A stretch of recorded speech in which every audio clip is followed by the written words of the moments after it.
ఏపీకి సంబంధించి బీజేపీ ప్రకటించిన 6 లోక్సభ అభ్యర్థుల జాబితాలో నరసాపురం సీటు నుంచి తన పేరు లేకపోవడంపై ఎంపీ రఘురామకృష్ణరాజు స్పందించారు. నరసాపురం సీట్ నుంచి తనకు అవకాశం దక్కకుండా సీఎం జగన్ అడ్డుపడ్డారని ఆరోపించారు. జగన్ షాక్ ఇవ్వబోతున్నారని, రఘురామకృష్ణరాజుకు బీజేపీ నుంచి టికెట్ రానివ్వరని ముందే కొందరు చెప్పారన్నారు. బీజేపీ తరపున సీటు దక్కకపోయినా సార్వత్రిక ఎన్నికల్లో ఖచ్చితంగా ప్రజాక్షేత్రంలో ఉంటానన్నారు రఘురామకృష్ణరాజు. జగన్ కు తగిన గుణపాఠం చెబుతానని మండిపడ్డారు.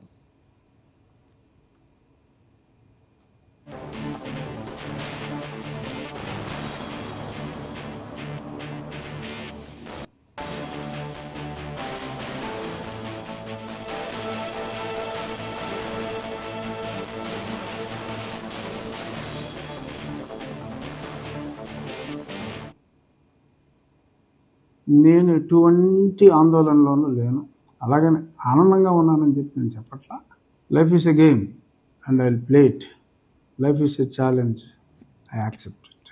సో భారతీయ జనతా పార్టీకి ఇచ్చిన నర్సాపూర్ స్థానం మరి కొన్ని ప్రత్యేక పరిస్థితులు ఏమిటి అన్నది గత కొద్ది రోజులుగా నీలి ఛానల్స్, పిల్ల సజ్జల వాడి వెబ్సైట్లు, ఇటువంటివి ఎవడో దాము బాలాజీ అని ఉన్నాడు, ఒక ఇడియట్, అలాంటి వాళ్ళు చెప్పేశారు ముందే జగన్మోహన్ రెడ్డి రఘుకి షాక్ ఇవ్వబోతున్న, త్రిపురారికి షాక్ ఇవ్వబోతున్న జగన్మోహన్ రెడ్డి, ఇవన్నీ కూడా ముందుగానే వాళ్ళు తేటతెల్లం చేసేశారు.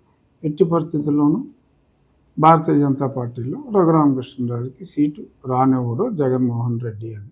గతంలో జగన్మోహన్ రెడ్డి నన్ను డిస్క్వాలిఫై చేయాలని చూశాడు, ఫెయిల్ అయ్యాడు. నన్ను అరెస్ట్ చేసి జైల్లో చంపాలని చూశాడు, 24 గంటల్లో బయటకు వచ్చా, ఫెయిల్ అయ్యాడు. ఆ తర్వాత ఇక్కడ ఒక అతని మతానికి చెందిన వాడిని అడ్డం పెట్టుకుని ఇక్కడ రాష్ట్ర ప్రభుత్వంతో కొందరు అధినేతలతో కొమ్మక్కాడు, పోలీసు ముసుగులో కిడ్నాప్ చేసి లేపాలనుకున్నాడు, ఫెయిల్ అయ్యాడు. చాలా ప్రయత్నాలు చేశాడు, వాడు ఫెయిల్ అయ్యాడు. కానీ ప్రతి ఒక్కరికి ప్రతిసారి విజయం దక్కదు. అలా ప్రస్తుతం టెంపరీగా జగన్మోహన్ రెడ్డికి విజయం దక్కింది. రే లఫడగాలాగా సంతోషించండి, పర్వాలేదు. ఎందుకంటే నా అపజయాన్ని నేను యాక్సెప్ట్ చేయాలి. నాకు అనుమానం ఉంది జగన్మోహన్ రెడ్డి ఎంత పని చేస్తాడో, చేయగలడు అని. కానీ ఏమోనో ఒక నమ్మకం, ఒక విశ్వాసం ఉంది.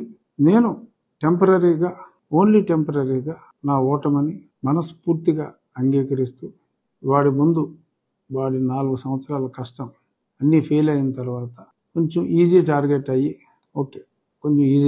అయ్యా, టెంపరీగా సక్సెస్ అయ్యాడు. 3 అడుగులు వెనక్కి వేస్తున్నా.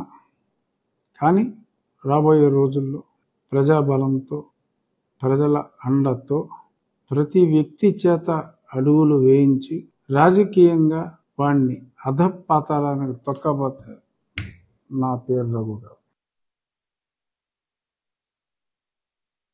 నేను ఎటువంటి ఆందోళనలోనూ లేను, అలాగనే ఆనందం. రైట్. ఇక ఏపీకి సంబంధించి బీజేపీ ప్రకటించిన 6 లోక్సభ అభ్యర్థుల జాబితాలో అయితే నరసాపురం సీట్ నుంచి తన పేరు లేకపోవడం మీద ఎంపీ రఘురామకృష్ణరాజు స్పందించారు. ఇక దీనికి సంబంధించిన మరిన్ని వివరాలని మా ప్రతినిధి బ్రహ్మేంద్ర అందిస్తారు. బ్రహ్మేంద్ర, చెప్పండి, రఘురామకృష్ణరాజుకి ఎంపీ సీటు ఖరారు కాకపోవడం బీజేపీ నుంచి ఇప్పుడు సర్వత్రా ఇదే ఒక డిస్కషన్గా మారింది. వివరాలేంటి? థ్యాంక్ యూ జ్యోతి.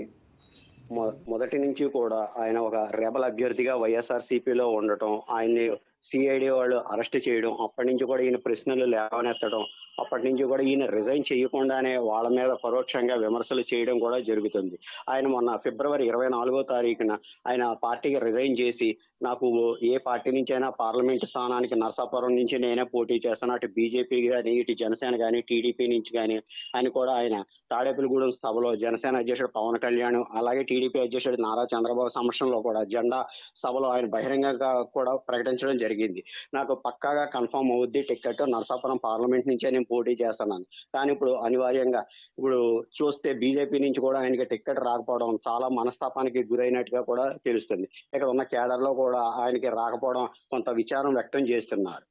అలాగే ఇప్పుడు ఆ టికెట్ ని ఇప్పుడు బీజేపీ ఆ, ఆ, రాష్ట్ర స్థాయి నాయకులు జాయింట్ సెక్రటరీ అయిన భూపతిరాజు శ్రీనివాస వర్మకు దక్కడం కూడా విశేషం. ఆయన 2009లో కూడా బీజేపీ తరపున నరసాపురం పార్లమెంట్ కి ఆయన పోటీ చేయడం జరిగింది. అప్పుడు ఓటమి పాలైతే చెందారు. ఇప్పుడు మళ్ళీ ఆయనకే భూపతిరాజు శ్రీనివాస వర్మకు టికెట్ రావడం, ఇక్కడ భీమవరంలో నిన్న హర్షాతిరేకాలు అలాగే బాణాసంచా స్వీట్లు పంచడం కూడా కార్యకర్తల్లో మంచి ఊపు మీద జోష్ మీద అయితే ఉన్నారు. తప్పకుండా మేము విజయం సాధిస్తామని అయితే వారు నాయకులు అది తెలియజేస్తున్నారు. అయితే బ్రహ్మేంద్ర ఆయన నేను ప్రజాక్షేత్రంలోనే ఉంటాను అని చెప్పేసి ఒక స్టేట్మెంట్ ఇచ్చారు. దీన్ని ఎలా చూడొచ్చు?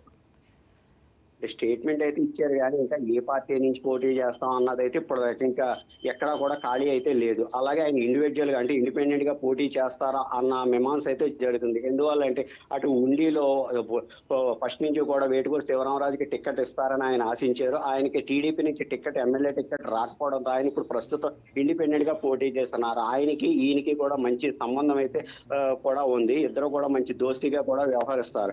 అలాగే ఇప్పుడు ఈ సమయంలో ఆయన ఏ రకంగా మూవ్మెంట్ ఇస్తున్నారో అన్నది కూడా ఈయన పర్యవేక్షిస్తున్నారు అన్న మటుకు ఒక విధంగా అర్థమవుతుంది.